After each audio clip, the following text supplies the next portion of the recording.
ఈరోజు సమావేశానికి ఇచ్చేసిన అందరికీ హృదయపూర్వక నమస్కారం. ముఖ్యంగా మా ఎన్టీఆర్ లిటరేచర్ కమిటీ సభ్యుడు అట్లూరి అశ్విన్ గారు నాకు అత్యంత సన్నిహిత మిత్రులు. వారి 50వ జన్మదినోత్సవ సందర్భంగా వారి కుటుంబ సభ్యులు సర్ప్రైజ్గా ఆయనకి ఒక 5 దేశాలు తిరగటానికి 20 రోజులు టూర్ అరేంజ్ చేయటం జరిగింది. షెడ్యూల్ అంతా వేసి ఆయనకి చెప్తే వారు నాకు ఫోన్ చేశారు. మా కమిటీ మీటింగ్ ప్రతి వారం జరుగుద్ది, దానిలో చెప్పారు ఇట్లా జరిగింది అని. అంటే 4 దేశాలతో పాటు మన దేశం కూడా పోదాం అని చెప్పేసి ఇండియా కూడా రావటం జరిగింది. ఆ సందర్భంగా మేము ప్రతి ఆదివారం సాయంత్రం 4 గంటల నుంచి 6 గంటల వరకు ఎన్టీఆర్ లిటరేచర్ కమిటీ సమావేశం ఐకాన్ భవన్లో మా రాధిగారి ఆతిథ్యంలో జరుగుతూ ఉంది గత 2 సంవత్సరాలుగా. కనుక ఈరోజు ఈ సమావేశానికి వారిని రమ్మని, వారి జన్మదినాన్ని ఇక్కడ జరపాలని కోరుకోవటం, అందువలన వారు వచ్చిన సందర్భంగా ఈరోజు ఇక్కడ మనందరం కలుసుకున్నాం.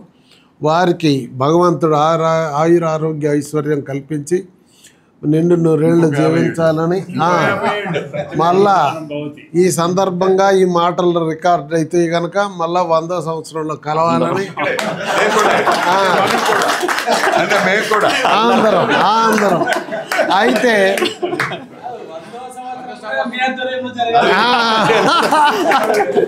కనుక మనందరం మీ అందరూ కూడా మనం ఎన్టీ రామారావు గారి భావజాలాన్ని భావి తరాలకు అందజేయటానికి అవిశ్రాంతమైన నిర్విరామమైన కృషి చేయాలనేది మా కమిటీ యొక్క సంకల్పం, ఏకైక ధ్యేయం, లక్ష్యం, గమ్యం అంతా అన్న ఎన్టీఆర్. ఈ సందర్భంగా అన్నగారి 100 అడుగుల విగ్రహాన్ని హైదరాబాద్ మహానగరంలో స్టాచ్యూ ఆఫ్ లిబర్టీ లాగా చరిత్ర ఉన్నంతకాలం ఉండే విధంగా భావి తరాలకి ఒక టూరిస్ట్ స్పాట్గా అభివృద్ధి చేసేందుకు మా లక్ష్యం పెట్టుకొని పనిచేస్తున్నాం. అందుకు అందరినీ కూడా ప్రపంచవ్యాప్తంగా ఉన్న ఎన్టీఆర్ అభిమానులు, తెలుగు జాతి పౌరులందరూ కూడా దీనికి సహాయ సహకారాలు అందించాలని, ముందుకు రావాలని భగవంతుడు మీ అందరికీ సంకల్పం కల్పించాలని కోరుకుంటూ ఈ సందర్భంగా నమస్కారం, సెలవు. బర్త్డే పార్టీ సర్ప్రైజ్ కంటే ముందు నాకు ఇంటరాక్షన్ ఎలా ఉందనేది మా కమిటీ అందరితో ఒక 2 మినిట్స్ చెప్తా. నేను ఫస్ట్ 2019లో గవర్నమెంట్ చేంజ్ అయిన తర్వాత జరుగుతున్న మీద నేను కొంచెం వర్క్ చేస్తున్నప్పుడు అమరావతి సిచ్యువేషన్స్ మీద ఫస్ట్ టైం అశ్విని దత్ గారండి, మీరు ఎన్ని చేస్తున్నారు బాగుంది, మీకు కరెక్ట్గా సూట్ అయ్యే పర్సన్ జనార్దన్ గారు, ఆయన నెంబర్ ఇస్తాను ఒకసారి మాట్లాడండి అన్నారు. ఆయన అంటే సరే మాట్లాడతాలేండి అని ఏదో సాంగ్ ఏదో చేస్తున్నాను. నేను చేస్తున్నప్పుడు అది రిలీజ్ చేద్దామంటే ఏదో ఇబ్బందులు వస్తున్నాయి. అప్పుడు ఫస్ట్ టైం జనార్దన్ గారితో మాట్లాడితే బ్రహ్మాండంగా ఉందండి ఈ సాంగ్, వదిలేండి ప్లాట్ఫామ్లో మనం చూసుకుందాం, ఇది మామూలుగా ఉండదు అన్నాడు. అనగానే జగన్ పేరు మీద ఆ సాంగ్ రిలీజ్ చేసేవాడు, బొరోరి ముండోడ అనేది. ఆ పాట పెద్ద హిట్ అయింది. అప్పటి నుంచి ఆయన ఎప్పుడు కనపడినా దాని గురించి ఎప్పుడు చెప్పడం అదే మాట చెప్పేవారు 100 సార్లు అయినా. అన్ని ఛానల్లో అది ఏబిఎన్లో 2 ఇయర్స్ పాటు కంటిన్యూగా ప్లే అయింది. అప్పటి నుంచి ఆల్మోస్ట్ ఎవ్రీడే మాట్లాడుకునేవాళ్ళం మేము. ఎవ్రీడే ఏ టైంలో మాట్లాడినా అదే ఎనర్జీతో అయినా, పడుకునే ముందైనా ఫోన్ చేస్తే నేను పెడితే కానీ ఆయన పెట్టేవారు కాదు ఫోన్. నేనే కాదు, ఎవరు ఫోన్ చేసినా ఆయనకి ఆయన పెట్టేస్తాను అందరూ. మనం ఓకే జనార్దన్ గారు ఉంటా ఉన్నా పెట్టేస్తారు. మీకు ఎనర్జీ ఎక్కడి నుంచి వస్తుందండి అంటే ఆయన ఫోన్ చూస్తే 100 మిస్డ్ కాళ్ళు ఉంటాయి. ఆ 100 మందికి ఫోన్ చేసి వాళ్ళు పెట్టేసినాక ఈయన పెట్టేసి పడుకుంటారు. సో ఆ స్టైల్లో వెళ్తున్న ఇంటరాక్షన్ వెళ్తున్నప్పుడు సెంటినరీ సెలబ్రేషన్స్ అనుకున్నప్పుడు విక్రమ్ గారు, జనార్దన్ గారు ఒకరోజు అనుకుని ఏంటండి ఇదని నన్ను కాంటాక్ట్ అయ్యారు. కాంటాక్ట్ అయినప్పుడు ఆయన చెప్పినట్టుగా దీంట్లోకి ముందుకు వచ్చి ఇదంతా మొదలైంది ప్రోగ్రామ్ అంతా. అప్పుడు ఒకరోజు విక్రమ్ గారితో మాట్లాడుతున్నప్పుడు ఆయన అసెంబ్లీ ప్రసంగాలు, చారిత్రక ప్రసంగాలు ఇవన్నీ చెబుతున్నారు. అప్పుడు నాకు ఎన్టీఆర్ గారి గురించి కొంత తెలుసు, కానీ ఈ ప్రసంగాల గురించి అసలు ఐడియా కూడా లేదు. దాని మీద వెబ్సైట్ మీద కంటిన్యూగా వర్క్ చేసేవాళ్ళం, ఇవన్నీ జరుగుతున్నాయి. తర్వాత ఒక్కొక్కళ్ళు యాడ్ అవుతూ వచ్చారు. మన భగీరథ గారు వచ్చిన తర్వాత ఏంటంటే ప్రసాద్ గారు వచ్చారు. ముందు ప్రసాద్ గారు వచ్చి అసలు ఏ పని అప్పచెప్పినా నో అంటాం లేదు, అది అయ్యేదాకా పడుకోరు, ఎవరిని పడుకోనివ్వరు. ఆయనతో నా ఫస్ట్ ఇంటరాక్షన్ ఏంటంటే అన్నగారి సాంగ్ చేస్తున్నాను నేను, అంతే నీవే తారక రామారావు. దానికి ది బెస్ట్ టెక్నీషియన్స్ కావాలి. నాకు ఏంటండి అంటే గౌతమ్ రాజు గారు #1 ఎడిటరు, సాయి కుమారు చాలా బాగా చెప్తాడు అని వాళ్ళిద్దరిని 5 నిమిషాల్లో తీసుకొచ్చి పెట్టేశారు ముందు. ఇంకేం కావాలన్నారు. సరే సరిపోతుందండి అన్న. ఆ పాటని ఒక సినిమాకి ఎడిట్ చేసినట్టుగా 2 నెలల పాటు ఎడిటింగ్ చేశాడండి ఆయన. 2 నెలల పాటు ప్రసాద్ ల్యాబ్స్లో ఒక సినిమాకి పే చేసినట్టు పే చేశాను నేను, రెంట్లో అన్ని. ఆయన 3 అసిస్టెంట్లు పెట్టుకుని మీకు నచ్చట్లేదండి అంత చేసినా అని మళ్ళీ చేసేవాడు ఆయన. సాయి కుమార్ వాయిస్ ఓవర్ చెబితే మన లెవెల్కి నా నచ్చలేదు అన్న. ఈయన అమ్మో మళ్ళీ అడిగితే బాగోదండి, ఏదో ఒకటి తీసేసుకోండి అన్నాడు. లేదండి అంటే సాయి కుమార్ ఫోన్ చేశాడు, మీకు ఎలా కావాలండి అన్నాడు. ఇదేంటండి ఇలా చెప్పారు, అన్నగారిది పవర్ఫుల్గా ఉండాలి, యుగానికో దైవం అని ఉంది కదా, అది నేను చెప్పేసా ఎలా కావాలనేది. నేనే రాసే అది పైగా. ఆయన చెప్పేశాడు బాగా. చెప్పిన తర్వాత అది బాగా నచ్చింది. రాఘవేంద్రరావు అశ్వినదత్ గారిని పాట కంటే సాయి కుమార్ చెప్పింది చాలా బాగుందన్నారు ఫస్ట్. అది ముందు రిలీజ్ చేయండి, మేమే రిలీజ్ చేస్తా ఉన్నారు. వాళ్ళిద్దరు రిలీజ్ చేశారు. ఈ రోజుకి ఆ ఏవి అన్నగారి ప్రోగ్రామ్ మీద ఉన్న ప్రపంచం మొత్తం మీద ముందు ఆ ఏవి అంత సూపర్ హిట్ అయింది ఆ ఏవి. తర్వాత ఆ సాంగ్ కూడా బాలయ్య బాబు విని చాలా బాగుందని చెప్పి అన్నగారి గాడి దగ్గర రిలీజ్ చేశాడు. అది కూడా మంచి హిట్ అయింది. ఆ ప్రాసెస్లో ఏంటంటే మా కమిటీలో తర్వాత భగీరథ గారు వచ్చారు. భగీరథ గారు వచ్చిన తర్వాత నుంచి శకపురుషుడు బుక్ మొదలైంది. ఇక అందరం దాంట్లో ఇన్వాల్వ్ అయ్యాం. విక్రమ్ గారేమో అసెంబ్లీ ప్రసంగాలు వీటి మీద బుక్స్ మీద ఉండేవారు, ఈ డిస్కషన్లో ఉండేది. ఇక ఏదైనా భగీరథ గారి గురించి చెప్పాలంటే ముందు ఆయన కొండ బద్దలు కొట్టినట్టు ఒక ఒపీనియన్కి వచ్చేవారు. ఆయన దానికి తీసుకునేవారు, అటైనా ఇటైనా ఆయన ఊరుకునేవారు కాదు, ఇదే అనేవారు. ఇక ఆయన మళ్ళీ వచ్చేవాళ్ళు, మళ్ళీ అంత చక్కగా అట్ట వెళ్ళిపోయేవాళ్ళం. తర్వాత మన రఘు సతీష్ గారు వీళ్ళు డిజిటల్ మీడియాలో చెప్పినప్పుడు ఏంటంటే ఆయన టీడీపీ పార్టీకి ఎంతో చేశారు సర్వీసు. ఆయన వచ్చిన తర్వాత ఆయనకి ఎంత ఓపిక అంటే ఏ విషయం ఎంతసేపు చెప్పినా ఎన్ని గంటలు మాట్లాడాలో తెలియదు, 2 గంటలైనా మాట్లాడేవాడు. చాలా నాలెడ్జ్ ఇచ్చేవాడు ఆయన పార్టీ గురించి, పొలిటికల్ సిస్టమ్ గురించి, ఇంతకుముందు ఏం చేసాం ఏంటి అనేది. మన రఘు ఉన్న అంటే కృష్ణా జిల్లాలో తెలవని విషయం లేదు. ఈ రోజుకి గుడివాడ కొడాలని ఓడిపోయాడంటే ఒప్పుకోడు, ఎప్పుడు కొడాలని గెలుస్తాడని చెప్పేవాడు వాళ్ళకి. నేను చెప్పాను ఒకసారి, ఈసారి మన పార్టీ గెలిచినా ఓడినా నాని అయితే ఓడిపోతాడని చెప్పేవాడు. కాదండి మీ తెలీదా రాజకీయాలు అని. చాలా నాలెడ్జిబుల్ పర్సన్ మన రఘు కూడా, చాలా హ్యాపీగా ఉండేది. తర్వాత ఇంకా మన కమిటీ రవిశంకర్ గారు వచ్చినప్పుడు ఏంటంటే ఈ వెబ్సైట్ వీటి గురించి మనకు కొత్త, ఆయనేమో తెలుగు వల్ల ఒక రేంజ్లో ఉంది. ఆయన సలహాలు అడుగుతూ ఉండేవాళ్ళం, ఏంటండి అదండి ఇదండి అని. ఆయన బాగా యాక్టివ్గా ఇన్వాల్వ్ అయ్యేవారు స్టార్టింగ్లో. చెప్తానండి, వస్తా అక్కడ కూడా వస్తాలేదు. ఈ కమిటీ మొత్తంలో ఒక బేబీని చూసినట్టు ఉంటుంది ఆయన ఫేస్ రాగానే. మాకు ఆయన నవ్వుతుంటే ఎక్కడ లేని ఆనందం వస్తుంది. నెగిటివ్ అనేది 1% ఉండదు, ఒక స్మైల్ తప్ప. వెళ్ళేలోపు ఒక 10 జోకులన్నీ వేసి అందరిని నవ్వించి హ్యాపీగా దాన్ని ఫుల్ఫిల్ చేసి వెళ్తాడు ఆయన. శకపురుషుడు చివరి క్లైమాక్స్కి వచ్చేసరికి టెన్షన్ వచ్చింది అందరికీ. జనార్దన్ గారి ఇన్వాల్వ్మెంట్ అప్పుడు ఎలా ఉందని నేనున్నా కదా, అసలు ఒక పక్కన ఫోన్ పట్టుకునేవాడు ఆయన, ఒక పక్కన ఎవరితో మాట్లాడే, ఒక పక్కన ఫోటోలు చూసేవారు. ఇవన్నీ చూస్తే గంటలు పడుకోకుండా పనిచేసినందుకు దానికి ఉన్న రికగ్నేషన్ అండి మామూలుగా ఎలా వచ్చిందంటే వరల్డ్ మొత్తం. అమెరికాలో జనార్దన్ గారు వచ్చినప్పుడు ఆయన చూడగానే శకపురుషుడు బుక్ ఉందేమో అడగమనేవారు, నన్ను అడిగి తీసుకురమ్మనేవారు. ఈయనేమో మేమిద్దరం ఇలా అతుక్కుని ఉండేవాడు అన్ని చాట్ల. ఒకసారి కొద్దిగా సపరేట్ అయితే వెళ్ళగానే ఆయన బుక్స్ అన్ని ఎన్టీఆర్ దగ్గర పెట్టారు. ఆయన తెలిసిన వాళ్ళు తెలవనాళ్ళు వచ్చిన దగ్గర బుక్స్ మొత్తం పట్టుకుపోయారు. వచ్చేసరికి 2ో 3ఓ మిగిలినాయి. అది చూసి ప్రతి వాళ్ళు చదివి చాలా హ్యాపీ అయ్యారు. ఆ బుక్ అంతకుముందు బుక్ క్వాలిటీ వేరు, ఇది క్వాలిటీ వేరు. దాంట్లో ఉన్న పిక్చర్స్ కానీ రాసిన ఆర్టికల్స్ కానీ అది ఎంత హ్యాపీనెస్ ఇచ్చిందంటే, తానాకి వెళ్ళినప్పుడు ఏంటంటే కరెంట్ ప్రెసిడెంట్కి ఇవ్వాలా ఫ్యూచర్ ప్రెసిడెంట్కి ఇవ్వాలని ఒక డిబేట్ వచ్చింది అక్కడ స్టేజ్ మీద. బాలయ్య బాబు ఏమన్నా అంటే మా ఏవి వేసుకున్నాం కదా, ఈయన స్పీచ్ ఉంది, తానాలు ఏవి ఉంది, రెండిట్లో ఒకటే ఛాన్స్. ఈయన ఏమన్నాడు, స్పీచ్ అన్ని చాట్లు ఇస్తాం కదండి, ఏవి వేసేమన్నాడు. ఏవి వేసేమంటే వాళ్ళు ఏం చేశారు, మన ఆల్మోస్ట్ 20 minutes ఉందండి. అది పెద్ద ఏవి, బాగా పెద్ద ఏవి అయితే అంత టైం లేదు అక్కడ. వాళ్ళు ఇది వేయకుండా స్కిప్ చేద్దామని ట్రై చేస్తే ఈయన పొట్టు వదలకుండా నేను స్టేజ్ ఎక్కిచ్చారు నన్ను. ఆయన ఏం చేశారు, బాలయ్య పక్కకి వెళ్ళి బాలయ్య చెప్పాడు, ఇలా కావాలండి మాకు ఏవి అని. బాలయ్య అని పిలిచి ఏవి పడాలి అక్కడ అన్నారు. వీళ్ళు అంటున్నారు ఇది డౌన్లోడ్ అవ్వట్లేదు, పడదా అన్నారు. డౌన్లోడ్ చేయమన్నారు. అటు సురేంద్ర అశ్విన్ గారు అని ఊపుతున్నాడు, ఈ టైంలో వచ్చి టెన్షన్ పెట్టేస్తారేంటండి, నన్ను బాలయ్య చంపేస్తున్నాడు, నేనేం తినలేదు, ఇది డౌన్లోడ్ అవ్వట్లేదు అన్నారు. అప్పుడు మీకు గుర్తున్న శ్రీ అట్లూరి అని న్యూ జెర్సీలో ఒకళ్ళు ఉన్నారు, వాళ్ళ వైఫ్ అక్కడ కోఆర్డినేటర్ కింద ఉంది స్టేజ్. నేను చెబుతాను ఎలా చేయాలని చెప్పాను, డౌన్లోడ్ అయింది, బ్రహ్మాండంగా వచ్చింది. అది ఏవి వచ్చిన తర్వాత కరెంట్ ప్రెసిడెంట్, ఫ్యూచర్ ప్రెసిడెంట్ నేను తీసుకుంటా అనుకున్నారేమో, శకపురుషుడు బుక్ అది డిసైడ్ అవ్వట్లా. లాస్ట్ మినిట్ దాకా వెళ్తే జనార్దన్ గారు స్టేజ్ ఎక్కారు. ఎక్కి ఇక ఇది తేల్చండి అనేసరికి వాళ్ళు ఇద్దరినే నుంచోబెట్టి ఇద్దరికి ఇచ్చాం బుక్స్. ఆ తానా ప్రోగ్రామ్ మొత్తం మీద అన్నగారి హైలైట్ అయినట్లు ఏవి, శకపురుషుడు బుక్కు, అన్నగారి ప్రాంగణం. దాని తర్వాత మేము వెళ్ళిన మీటింగ్స్ ప్రతి చాట వచ్చిన రెస్పాన్స్ అవన్నీ చూసిన తర్వాత మనకు అనిపించింది చరిత్రలో ఇలాంటి అవకాశం కొంతమంది కొన్నిసార్లు వస్తుంది, మన అదృష్టం కొద్దీ మనకు దక్కింది.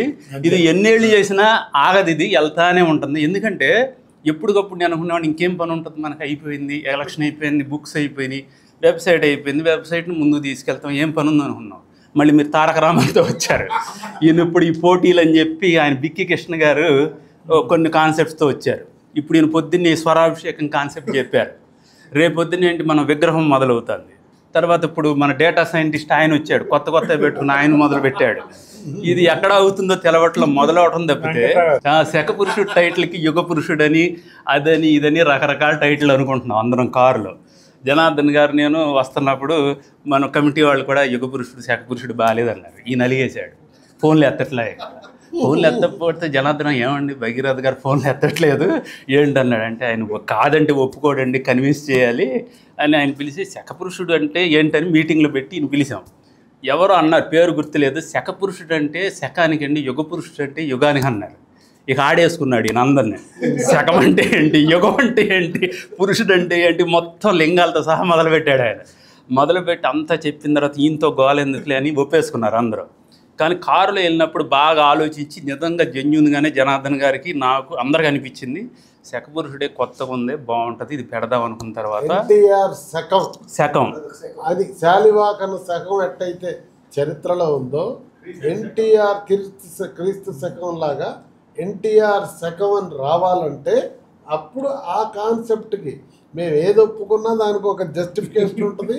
డిస్కషన్ మెంబర్లందరిలో ఎంత సేపు అయినా మాట్లాడుకుంటాం, చివరికి అందరూ ఎక్కువ మంది ఆమోదించిందే చేస్తాం. మేము మాట్లాడుకున్న దాంట్లో ఏమి తేడాలు ఉండవు. అట్లా శకాని ఎన్టీఆర్ శకం గుర్తుండాలనేది కాన్సెప్ట్ శకపురుషుడు. అది కొత్తగా కూడా ఉందండి, అంతవరకు ఎవరో పెట్టని పేరు అది. కానీ దాని సక్సెస్ అనేది ఈ రోజుకే ఉంది, ఆ బుక్ ఉన్న వాల్యూ అసలు అది నోడలో నాంతుంది. సో అది అన్ని రకాలుగా కమిటీ ముందుకెళ్తా. ఇక ఫ్యూచర్లో జరగబోయే ఏంటంటే మేము వెళ్ళి చెప్పింది ఏంటంటే అమెరికాలో మనం ఏమేమి డెవలప్ చేస్తున్నాం ఏంటి అనేది జనార్దన్ గారు టెక్నికల్గా కూడా హాలోగ్రామ్ టెక్నాలజీతో అన్నగారు వచ్చి మీతో మాట్లాడతారని ఒక రేంజ్లో చెప్పాము. మనం అనుకున్నదే, అది నిజంగా జరిగేదే. అది ఇందా చెప్పినట్టు ఆ 400 కాదు, యాక్చువల్గా అది 1000 ఎకరాలు, అసలు 400 అప్పుడు అనుకున్నాం. సో అదైతే అది ఇప్పుడు వచ్చిన దాంట్లో కూడా చేసే అవకాశం ఉంది, టెక్నికల్గా ఎంతో డెవలప్ అయింది కాబట్టి. మొన్న నేను చూసిన లేజర్ షోస్ కానీ మనం ఇండోనేషియా వెళ్ళినప్పుడు గరుడ అని ఒకటి చూసామండి కొండ మీద. ఇందా మన రాజాతో కూడా మాట్లాడాను. విష్ణుమూర్తి ఒక గరుడు మీద దాని మీద వస్తాడు, లిఫ్ట్ ఉంటుంది, ఆ ఐస్లోంచి వ్యూ మొత్తం చూడొచ్చు.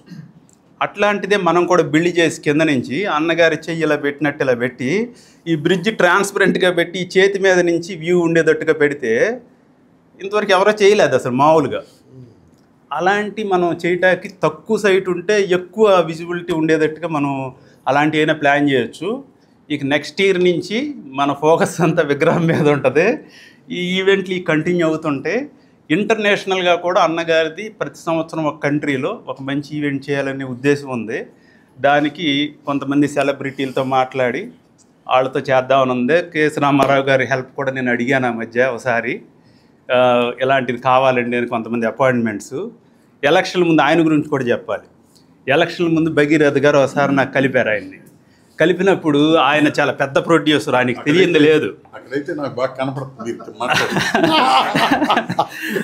ఆయన చాలా చక్కగా కన్వే చేస్తున్నాడు, చెప్తున్నారు మొత్తం అంతా. అవి కంటెంట్ కరెక్ట్గా ఉందండి, బాగా చెబుతున్నాను అడిగేవారు ఆయన. నేను ఏదో నాకు తెలిసింది ఏదో చెప్పేవాడిని.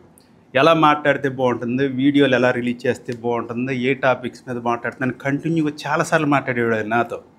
మాట్లాడితే నేను కూడా మీరు ఈ టాపిక్ ఇలా మాట్లాడితే బాగుంటుంది. ఒకరోజు పవన్ కళ్యాణ్ గారి గురించి పంపించాడు ఆయన ఉద్దేశం ఏంటో కానీ బాగుందండి, కరెక్ట్గా కన్వే చేశారు, కానీ మన పార్టీ ఇది కదా స్టాండ్ అదంటే ఆయన చెప్పిన లాజిక్ కూడా బాగుంది. మన పార్టీ గురించి మనం కంటే ఇతను తీసుకొచ్చి ఇవన్నీ చేశాడు కాబట్టి అతన్నే ముందు పెడితే బాగుంటుంది అంటే లాజిక్ బాగుందండి, అది వదిలేయండి వీడియో అంటే అది ఒకటి మంచి వీడియో ఒకటి చేశారు ఆయన. తర్వాత కొన్ని పాటలు రిలీజ్ చేశారు. మీకు గుర్తుందో లేదో, ఈయన రెడ్డి గారిని, ప్రకాష్ రెడ్డి గారిని పరిచయం చేసింది ఈయనే. మన ఎన్ని ఈయన ఫార్వర్డ్ చేస్తున్నాడండి. ఈయన మొత్తం ఇంపార్టెంట్ పర్సన్ ఆయన ఆయన ఆయన పరిచయం చేశాడు. ఆయన చేసి మీకు ఏం కావాలో చెప్పండి, ఏదైనా అయిపోతుంది, ఎలక్షన్ ముందు పార్టీ గెలవాలి, ఏం జరుగుతుందని ఒకరోజు కొంచెం నిరుత్సాహపడి సీట్లు కొద్దిగా తగ్గేటట్టు ఉన్నాయండి మనకి, జనాలు ఇంకా మారలేదన్నాడు ఆయన. కాదండి, 100% 120 నుంచి 130 మనకు వస్తే డౌటే లేదంటే నేను అమెరికా బిజినెస్ క్లాస్లో వచ్చేస్తానండి గెలవగానే అన్నాడు. ఎంతవరకు మాట్లాడలేదు దాని గురించి. అనగానే ఇది గెలిస్తే మీరు అన్నట్టు నేను అమెరికా వచ్చి మీ అందరినీ కలిసి వస్తాను అని చెప్పారు. అది రామారావు గారు క్లబ్లో బిజీగా ఉన్నాడు, వస్తాడు. క్లబ్లో బిజీగా ఉన్నారు ఇప్పుడు. ఈసారి ట్రిప్కి రామారావు గారిని తీసుకెళ్దాం. రామారావు గారిని నేను ఒకటి అడిగాను, ఆయన ఏదో చెప్పారు, అది అదే అయితే నేను తప్పదు, ఎస్కార్ట్ రోడ్ కావాలి, ఎస్కార్ట్ అవసరం ఉందా? ఆంధ్రాలో మన లోకేష్ బాబు గారి పాదయాత్ర మొదలు పెట్టిండు. తర్వాత ఆంధ్ర వార్తలన్నీ తెలంగాణలో వేయటము, నేను నేషనల్ మీడియాలో వేస్తాను. వేస్తే ఈ మీడియా వాళ్ళే పోయి లోకేష్ బాబు గారికి చంద్రబాబు నాయుడు గారికి చెప్పింది. ఎందుకంటే ఆంధ్ర ప్రెస్ వాళ్ళు అందరూ ఉన్నారు కదండి, మళ్ళీ ఈడెందుకు వేస్తానండి అని అన్నారు. అంటే వాడు ఏదైనా చేస్తే మాత్రం ఏదో ఒకటి ఉంటుందండి అన్నాను. సార్ నా ఫోన్లో 1,71,000 కాంటాక్ట్స్ ఉన్నాయి సార్, ఎవరి దగ్గర ఉన్న ఛాలెంజ్ ఇస్తా సార్ అన్న. నన్ను ఏ ఆంధ్ర తెలంగాణలో పోతే తీసుకపోతే స్ట్రింగర్ కానించి నన్ను గుర్తుపడతాను సార్, ఎందుకంటే నేను సార్తో పాటు వస్తున్నా, మీకోసం ఇట్లానే ఉన్నాను. ఎవరైనా వాడేదో వాడు పిచ్చేవాడు ఏదో ఇడిచిపెట్టండి అన్నారు. పెద్దగా ఎవరు కేర్ చేయలేదో, అసలు నన్ను పట్టించుకోలేదు. 4 ఏళ్ళు నేను తిట్లు కూడా తిన్నా, మీరు నమ్ముతారో నమ్మరో. వీడు మెంటల్గా అన్నారు, రియల్గా నా కళ్ళ ముందర అన్న మాటలు. నేను భగవంతుడిని నమ్ముకుంటూ పొద్దున్న వేస్తే శివుని ఒక 2 గంటలు రుద్ర నమ్మకం చమకం సంకల్పం చదవని మాత్రం నేను ఇంతవరకు అన్నని అంటే పూజ చేయకుండా మాత్రం ఉన్నాను. ఎలక్షన్ రోజు నాడు నా శివుడు చూపించింది సార్. జనం హైదరాబాద్ నుంచి బయలుదేరినరు, లారీ ఎక్కిండ్రు, రైలు ఎక్కిండ్రు, ఏసీలో కంపాక్ట్ అయితే చంద్రబాబు నాయుడు గారు భయపడరు. దాంట్లో కిందకి ఏమన్నా నైతింగ్ ఏమన్నా ఉందా? ఏసీలో ఎవరన్నా ఒక 100 మంది ఉన్న దగ్గర ఒకసారి 200 మంది దాంట్లో వెళ్ళిపోతే ఇంకేమన్నా ఉందా? ఆ విధంగా అయిపోయింది. టోల్ గేట్ల కానించి మొదలుపెట్టా కానీ ఇదే ఎక్కడ చూసినా కానీ ఇంత ఘనంగా వచ్చిర్రని అంటే నేను ఒకటి చెప్పిన సార్, ఆంధ్ర వాళ్ళు కాదు సార్, తెలంగాణలో 1,20,00,000 మంది ఉన్నారు సార్, వీళ్ళు పోయి ఓట్లు వేస్తారు సార్, నేను అందుకని ఈ ప్రయత్నం చేసింది సార్ అన్న. నాకు అది మాత్రం జీవితంలో ఎంతో తృప్తినిస్తుంది. ఫైనల్గా ఒకటి మర్చిపోయామండి, రాంబాబు గారి గురించి. ఆయన కూడా ఈయన మనకు అన్ని వెబ్సైట్స్ కానీ మన కమిటీలోకి ఆయన వచ్చిన తర్వాత ఏది జరిగినా మొత్తం అన్ని వెబ్సైట్లోనూ మ్యాగజైన్స్లోనూ డిజిటల్లోనూ దుమ్ము దులిపేస్తున్నాడు ఆయన. మొన్న ఏంటంటే నేను పర్సనల్గా ఆయనకి ఎందుకు థ్యాంక్స్ చెప్పాలంటే, బాలయ్యది 50 years జరిగింది కదా, అది మన సింగపూరు ఇక్కడ ఇండియా తర్వాత ఇంకెక్కడ జరగల, తర్వాత మన దగ్గర జరిగింది, మా దగ్గర కనెక్టికట్ దగ్గర న్యూ ఇంగ్లాండ్ ఏరియాలో జరిగినప్పుడు దాని పబ్లిసిటీ ఏంటంటే నాకు ఈటీవీ ఒకటి, ఏబిఎన్ ఒకటి, TV5, మహా టీవీ 4 వేస్తారు నేను ఏ కంటెంట్ ఇచ్చినా. అంతవరకే ఉంటుంది ఎప్పుడు మన కవరేజ్. ఈయన రాంబాబు గారిని భగీరథ్ గారు చెప్పారు ఎవరిని సార్ ఎత్తాడని. రాంబాబు గారికి ఊరిని పంపించా కంటెంట్.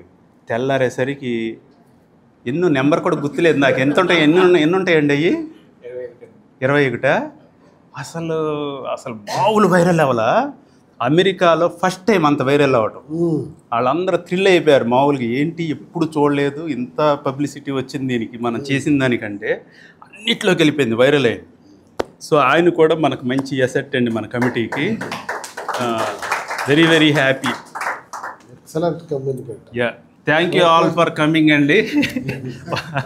శ్రీపతి సతీష్ గారి గురించి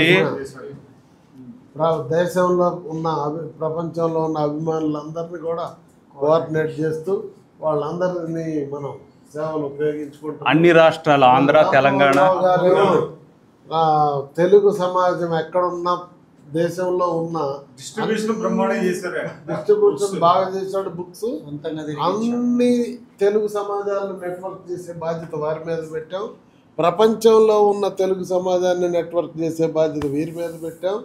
తద్వారా ఎన్టీ రామారావు గారిని ఇప్పుడు ఆయన రాసిన పుస్తకాలని హిందీ, ఇంగ్లీష్, తమిళం, కన్నడం, మలయాళంలో ట్రాన్స్లేట్ చేస్తున్నాం. తమిళం ట్రాన్స్లేట్ అయితే చెన్నైలో ఒక సభ చేసి రిలీజ్ చేస్తాం.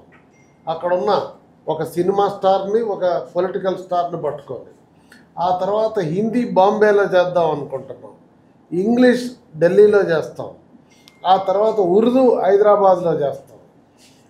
కన్నడం బెంగళూరులో చేస్తాం. మలయాళం త్రివేంద్రంలో చేస్తాం. అంతే సార్. ఈ విధంగా ఇన్ని పట్టణాల్లో రామారావు గారిని రాబోయే సంవత్సర కాలంలో ఈ ట్రాన్స్లేషన్ పూర్తి చేసి చేద్దామనేది ఇంకో సంకల్పం.